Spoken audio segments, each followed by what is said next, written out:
Мээримдүү жана араймдуу Аллахтын аты менен намаздын фазилеттери. Бүгүнкү күндө динге көңүл буруу жана ага кайрылуу болбой жаткандыгы эч кимге жашыруун эмес.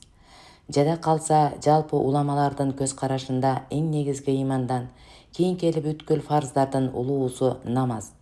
Ошондой эле кыямат күнү эң биринчи намаздан суралат. Ошондо да намазга дагы көңүл бурбастык жана жалкоолук болуп жатат.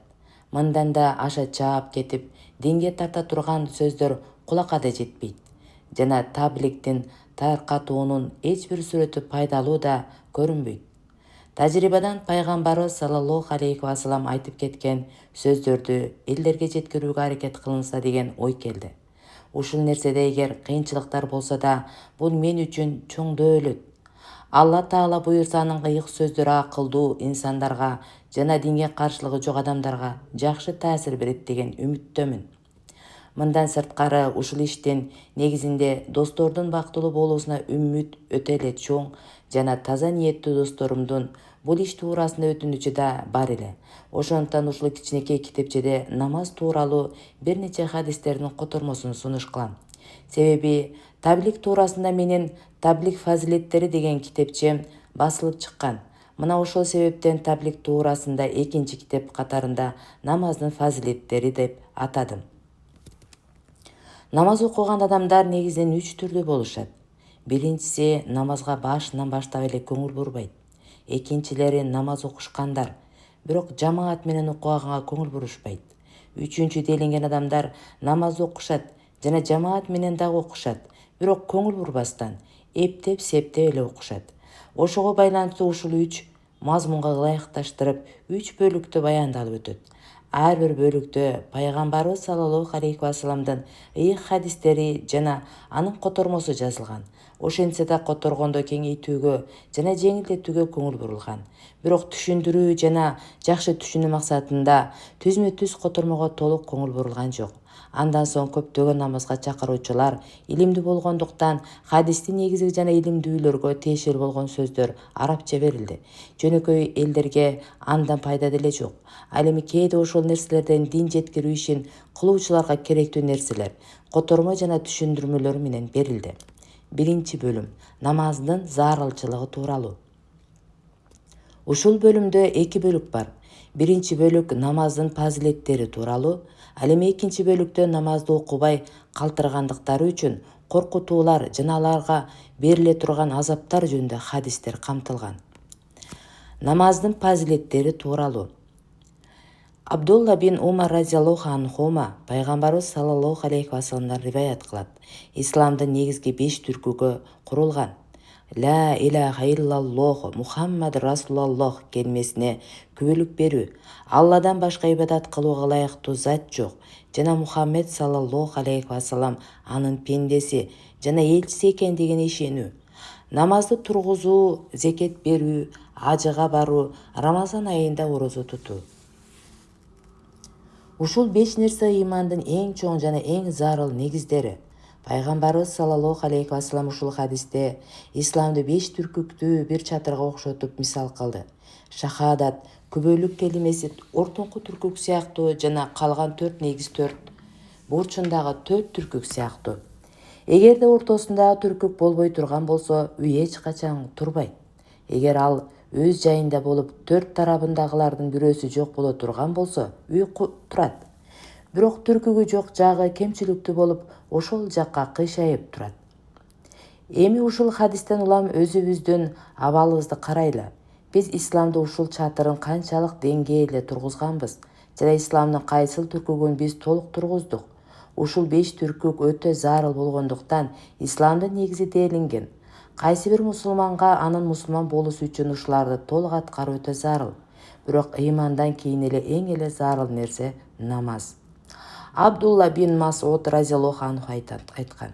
Мен бир жолу пайгамбарыбыз саллаллаху алейхи вассаламдан сурадым. Алла Тааланын алдында эң эле сүйүктүү амал эмне? Пайгамбарыбыз саллаллаху алейхи вассалам айтты: намаз.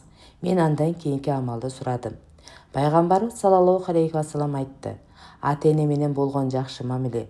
Кийин дагы сурадым. Андан кийин кайсы амал? Айтты: жихад. Мулла Али Кара рахматуллох алейхи айткан, ыймандан кийинки эң биринчи нерсе намаз деген уламалардын сөздөрүнө бул сахих хадис далил болуп эсептелет.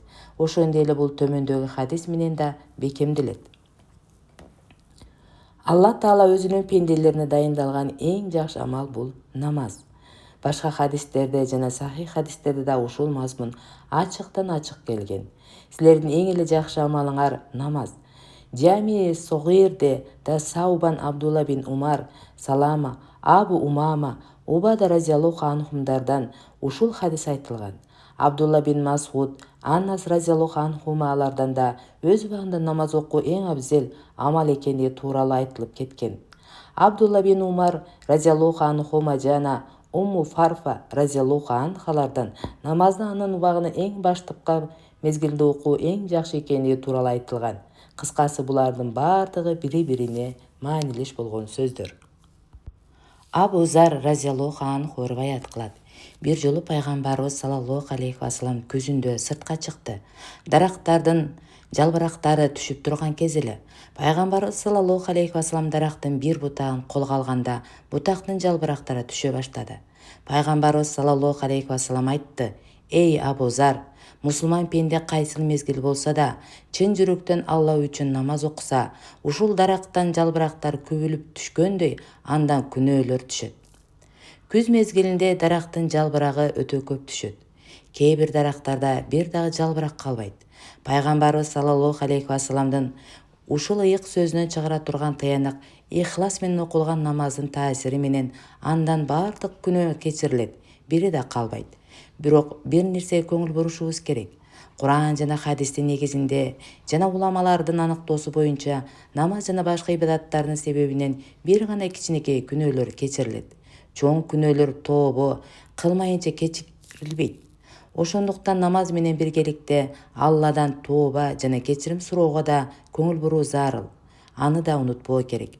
Ооба, ошондой болсо да эгер Алла Таала өзүнүн ырайымы менен чоң күнөөлөрдү да кечирип жиберсе, анда башка сөз. Абу Усман разияллаху анху айтат: "Мен Салман разияллаху анху менен бирге бир дарактын астында олтургам. Ал дарактын бир кургап калган бутагын кармап аны күйгөндө анын жалбырактары түшө баштады. Андан кийин мага айтты: "Эй Абу Усман, эмне үчүн мындай кылганымды сурабайсыңбы?" Мен айттым: "Эмне үчүн мындай кылдыңыз? Айтыңызчы." Ал айтты: "Мен бир жолу пайгамбарыбыз саллаллаху алейхи вассалам менен бир дарактын астында отургам. Пайгамбарыбыз саллаллаху алейхи вассалам да дарактын кургап калган бир бутагын кармап, ушундай кылды эле ошол бутактын жалбырагы күйүлүп калды. Кийин пайгамбарыбыз саллаллаху алейхи вассалам: "Эй Салман, эмне үчүн менин мындай кылгандыгымды сурабайсың?" деди. Мен айттым: "Эмне үчүн мындай кылдыңыз? Айтыңызчы." Пайгамбарыбыз саллаллаху алейхи вассалам айтты: "Качан мусулман пенде жакшылап даарат алса, анда кийин 5 маал намаз окуса, анын күнөөлөрү ушул жалбырактар түшкөндөй түшөт." Кийин пайгамбарыбыз саллаллаху алейхи вассалам ушул аятты окуду: "Күндүн эки тарабында баш аягында намазды тургуз жана түндөсү бир аз убакытта. Чындыгында жакшы иштер күнөөнү кетирет. Бул насаат алуучулар үчүн." Худ 114. Жогоруда Салман разияллаху анхунун иш жүзүндө көрсөтүп берген амалы сахабалардын пайгамбары саллаллаху алейхи вассаламга болгон махаббатынын эң кичинекей бир мисалы. Качан бирөө кимдир бирөөгө ашык болуп калса, анын ар бир жүрүм туруму, адеп ахлагы ага жагымдуу болот. Ошондой эле анын аткарганындай кылып ар бир ишти аткарууга көңүлү каалайт. Ким махаббаттын даамын көргөн болсо, ал анын акыйкатын жакшы билет. Ошондой эле сахаба разияллаху анхумдар пайгамбарыбыз саллаллаху алейхи вассаламдын сөздөрүн айтканда, пайгамбарыбыздын ошол сөзүн айткан учурдагы ишин дагы көрсөтүшөр эле. Намазды така үзбөстөн окуу жана ошонун себебинен күнөөнүн кечирилүүсү туурасында өтө көптөгөн риваяттарда айтылган. Аларды чектөө кыйын. Жогоруда айтылгандай, уламалар бул кечиримди бир гана кичине күнөөлөр менен чектеген эле. Бирок хадистин өзүндө мындай чектөө жок. Менин атам рахматуллох алейхи сабак окуткан учурда ушунун эки себебин айткан эле. Биринчиси, мусулмандан чоң күнөө болушу алыскы сөз. Андан чоң күнөө дегенде болуусу өтө кыйын. Эгер болуп кала турган болсо, ал Алладан корккондуктан ыйлап, сыктап, Аллага тооба кылмайынча тынчсыздана албайт. Албетте, кичинекей күнөөлөргө кээде көңүл бурулбай калат да, ал намаз жана башка амалдардын себебинен кечирилет. Экинчиден, адам намазын андан адеп жана мустахап амалдарына көңүл буруп, ыхлас менен окуйт. Ошондой эле ал жеткиликтүү деңгээлде тооба кылып, Алладан кечирим сурайт. Мисалы, аттахияттан кийинки окулуучу төмөнкү дуа. Эй Алла, чындыгында мен өз жаныма өтө чоң зулум кылдым жана менин күнөөлөрүмдү сенден башка кечирүүчү жок. Ошондуктан мени кечир жана мага ырайым кыл. Чындыгында сен кечиримдүү жана мээримдүүсүң. Ушул хадисте толук даарат кылууга да өкүм кылынган. Даараттын адеби жана мустахап амалдарын билип, аны сактоо керектигин ушундан түшүнсө болот. Мисалы, андагы бир сүннөт мисвак. Ага көбүнчө көңүл бурулбайт. Бирок хадисте мындайча, кайсы намаз мисвак колдонуп окулса, мисвак колдонулбай окулган намаздан 70 эсе даражасы жогору болот. Дагы бир хадисте мисвакка өзгөкө көңүл бурула, анда 10 пайда бар деп айтылган. Биринчи, оозду тазалайт. Экинчи, Алланын ыраазы болуусуна себеп. Үчүнчү, шайтандын ачуусун келтирет. Төртүнчү, мисвак колдонуучу адамды Алла Таала жана анын периштелери жакшы көрөт. Бешинчи, тиштин мүлкүн бекемдейт. Алтынчы, какырыкты жок кылат. Жетинчи, оозду жыттуу кылат. Сегизинчи, тиштин сарысын кетирет. Тогузунчу, көздүн көрүүсүн күчөйтөт. Онунчу, ооздогу жаман жытты кетирет. Бардыгынан да бул сүннөт. Башкача айтканда, биздин сүйүктүү пайгамбарыбыз саллаллаху алейхи вассаламдын жолу.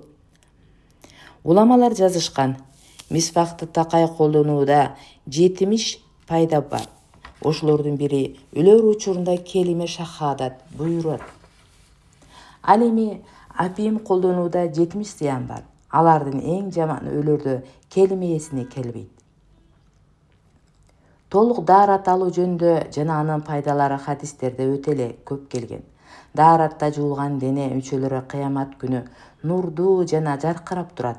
Мына ошонун себебинен пайгамбарыбыз саллаллаху алейхи вассалам өзүнүн үммөтүн тааныйт. Абу Хурайра разияллаху анху пайгамбарыбыз саллаллаху алейхи вассалам риваят кылат. Пайгамбарыбыз саллаллаху алейхи вассалам бир жолу өзүнүн сахабаларынан сурады. Айткылачы, эгерде кимдир бирөөнүн эшигинин алдында суу агып турса жана ошол сууга күнүнө 5 жолу жуунса, ошол кишинин денесинде кандайдыр бир кир калабы? Сахабалар айтышты. Эч нерсе калбайт. Пайгамбарыбыз саллаллаху алейхи вассалам айтты. Ушул сыяктуу 5 убакыт намаздын себебинен Алла Таала күнөөлөрдү кечирет. Жабир разияллаху анху пайгамбарыбыз саллаллаху алейхи вассалам риваят кылат. 5 убакыт намазды мисалы кимдир бирөөнүн эшигинин алдындагы агып турган терең дарыя сыяктуу. Ал ага күнүнө 5 жолу жуунат. Агып турган суу ыплас жана башка нерселерден таза болот. Суу канчалык терең болсо, ошончо таза жана тунук болот. Ошондуктан бул хадисте агып туруучу суу жана анын тереңдиги тууралуу айтылган. Адам жуунган суу канчалык таза болсо, анда дене ошончолук таза болот. Ушул сыяктуу эгер намаздын талаптарына көңүл коюп окуй турган болсо, анда ошол намаз ал кишинин рухун күнөөдөн сактайт. Ушул эки хадисте айтылган мазмун башка хадистерде да сахабалардын түрдүү риваяттары менен айтылган. Абу Саид Худри разияллаху анху пайгамбарыбыз саллаллаху алейхи вассалам риваят кылат. 5 убакыт намаз анын арасындагы убакыт үчүн кафара. Такта айтканда, бир намаздан экинчи намазга чейинки кичине күнөөлөр ушул намаздын берекесинен кечирилет. Андан кийин пайгамбарыбыз саллаллаху алейхи вассалам устаканада иштеген адамды мисал кылды. Ал анда иштегендиктен денесине чаң жана кир жугат. Бирок үйү менен ишканасынын ортосунда 5 агым суу бар. Качан үйүнө кайтканда ар бир аккан агым сууга чөмүлсө, 5 убакыт намаздын мисалы ушуга окшош. Качан 5 убакыт намаздын ортосунда ката кемчилик боло турган болсо, ар бир намазда истигфар, дуа кылынгандыгы себебинен Алла Таала аларды кечирип жиберет. Пайгамбарыбыз саллаллаху алейхи вассаламдын ушундай мисалдарды айтуусунун негизги максаты ушундай ишти түшүндүрүү болуп эсептелет. Алла Таала күнөөнүн кечирилүүсү үчүн намазга чоң таасир койгон. Мисал менен сөздү тез түшүнсө болот. Ошондуктан түрдүү мисалдар менен пайгамбарыбыз ушул мазмунду кеңири кылып айтып кеткен. Алла Тааланын ушул рахматы, кечиримдүүлүгү, жакшылыгы жана беришиндигинен эгерде биз пайдаланбасак, кимге канчалык зыян? Өзүбүздүн да кемчилигибиз.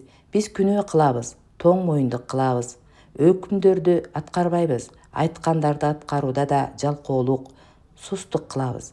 Мунун натыйжасы кудуреттүү жана адилеттүү падышанын алдында жазага татыктуубуз. Бирок Алла Тааланын мээримдүүлүгүн караңызчы. Ал өзүнүн өкүнүн бой сунбаган бейбаштардын күнөөлөрүнүн кечирилүү жолунда көрсөтүп койду. Эгер ушундан да пайда ала албасак, анда биз жеткен акмакпыз. Алла Таала өз мээримин жана жумшактыгын берүү үчүн себеп издейт. Бир хадисте келет: кимде ким уктаарда тахажжуд окуйм деп ниет кылса жана кокустан түндөсү тура албай калса, ага тахажжуд окугандын толук сообу жазылат. Бирок ал убакта уйку менен рахат алып жаткан болсо дагы, Алла Тааланын берешендигинин чеги жок. Ушунчалык берешен зат ушинтип бергенде андан албай коюу бул таптакыр кур жалак калуу жана чоң зыян тартуу. Хузайф разияллаху анху айтат: качан пайгамбарыбыз саллаллаху алейхи вассаламга кандайдыр бир кыйынчылык келгенде намазга кайрылчу эле. Намаз бул Алланын чоң рахматы. Ошондуктан ар бир кыйынчылык келгенде намазга кайрылуу кудум Алланын рахматына кайрылгандай болот. Алла Тааланын рахматы бизге жардам болсо, башка кыйынчылык деле калбайт. Башка көптөгөн хадистерде да ошого окшогон мазмундар ар түрдүү болуп келген. Сахаба разияллаху анхумдар пайгамбарыбыз саллаллаху алейхи вассаламдын ар бир кадамына ээрчишет эле. Ошондуктан алардын да башына кичинекей эле кыйынчылык келгенде намазды аткарышкан. Абу Дарда разияллаху анху айтат: качан катуу шамал жүргөндө пайгамбарыбыз саллаллаху алейхи вассалам дароо мечитке барчу жана шамал токтомоюнча мечиттен чыкпайт эле. Ошондой эле күн же ай тутулганда да пайгамбарыбыз саллаллаху алейхи вассалам дайыма намаз окучу. Сухайб разияллаху анху пайгамбарыбыз саллаллаху алейхи вассаламдан айтып кетет: мурдагы пайгамбарлардын адаты да ушундай болчу. Качан кыйынчылык келгенде алар намазга кайрылышар эле. Абдулла бин Аббас разияллаху анху бир жолу сапарда бара жаткан кезде баласы дүйнөдөн кайтканы тууралуу кабары жетти. Ал төбөсүнөн түшүп 2 рекет намаз окуду да ат-тахиятта көпкө чейин дуа кылды. Андан кийин: албетте биз Аллага таандыкпыз жана ага гана кайтуучубуз дегенди окуп соң айтты: мен Алла Таалага китебинде өкүм берген нерсени аткардым. Соң бул аятты окуду: Алланын жардамын сабыр жана намаз менен талап кылгыла. Ал жөнүндө ошого окшош дагы бир окуя айтылат. Ага иниси Кусам дүйнөдөн кайтканы тууралуу кабар жеткенде жолдун бир тарабынан чыгып төбөсүнөн түшүп 2 рекет намаз окуду. Ат-тахиятта отурганда көпкө чейин дуа кылды. Анан ордунан туруп төбөсүнө минди да Курандын бул аятын окуду: Алладан жардам сурагыла сабыр кылуу жана намаз менен. Чындыгында намаз оор, бирок кимдин жүрөгүндө хушу, коркуу болсо, андайлар үчүн ал оор эмес. Бакара 45. Хушу, коркуу туурасында 3-бөлүмдө кеңири түшүндүрмө берилет. Абдулла бин Аббас разияллаху анхунун дагы бир окуясы төмөндөгүчө баяндалат. Пайгамбарыбыз саллаллаху алейхи вассаламдын аялдарынын бирөөсү дүйнөдөн кайтканы туурасында кабар жеткенде ал дароо сажда кылды. Кимдир бирөө: сиз эмне үчүн сажда кылдыңыз деп сураганда ал мындай деп жооп берди: пайгамбарыбыз саллаллаху алейхи вассалам айткан: качан силер кандайдыр бир кайгыга учурасаңар, дароо сажда кылгыла, тактап айтканда намаз окугула. Уммул Мумининдин, башкача айтканда пайгамбарыбыз саллаллаху алейхи вассаламдын аялы дүйнөдөн кайтуусунан да артык кайсыл кырсык болмок эле. Убада разияллаху анху дүйнөдөн өтөр мезгилде ошол жердеги келген элдерге айтты: мага ыйлагандарды тосомун. Менин рухум чыккан кезде баардыгыңар толук жакшылап даарат алып, мечитке баргыла да намаз окуп мен үчүн Алладан кечирим сурагыла. Себеби Алла Таала Алладан жардам сурагыла сабыр кылуу жана намаз менен деп өкүм берген. Андан кийин гана мени кабырга алып баргыла. Урматтуу угармандар, дин соолугума байланыштуу үнүмдө кемчиликтер болуп калса, сиздерден кечирим сурайм.